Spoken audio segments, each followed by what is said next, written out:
السلام علیکم ناظرین حضرات، میت کو نہلانے کا طریقہ۔ جس تخت پر نہلانے کا ارادہ ہو اس کو 3 یا 5 یا 7 مرتبہ دھوئے، پھر اس پر میت کو لٹا کر ناپ سے گھٹنوں تک کسی پاک کپڑے سے چھپا دے۔ پھر نہلانے والا اپنے ہاتھ میں کپڑے لپیٹ کر پہلے استنجا کرائے، مطلب پیشاب کی جگہ کو اور پاخانہ کی جگہ کو بڑھیا سے دھو لے، پھر نماز جیسا وضو کرائے، مگر میت کے وضو میں پہلے گھٹنوں تک ہاتھ دھونا اور کلی کرنا اور ناک میں پانی چڑھانا نہیں ہے۔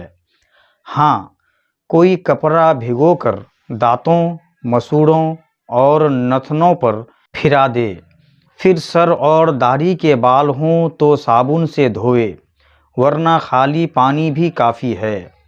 پھر بائیں کروٹ پر لٹا کر سر سے پاؤں تک بیری کے پتوں کا جوش دیا ہوا پانی بہائے کہ تخت تک پہنچ جائے، پھر داہنی کروٹ پر لٹا کر اسی طرح پانی بہائے۔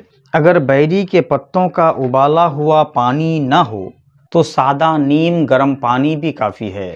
پھر میت کو ٹیک لگا کر بٹھائے اور نرمی سے پیٹ سہلائے۔ اگر کچھ نکلے تو اسے صاف کر لے، اسے دھو لے، اور اس کے لیے غسل دہرانے کی ضرورت نہیں ہے۔ آخر میں سر سے پاؤں تک کافور کا پانی بہائے، پھر میت کے بدن کو کسی پاک کپڑے سے آہستہ آہستہ پوچھ کر اسے سکھا دے۔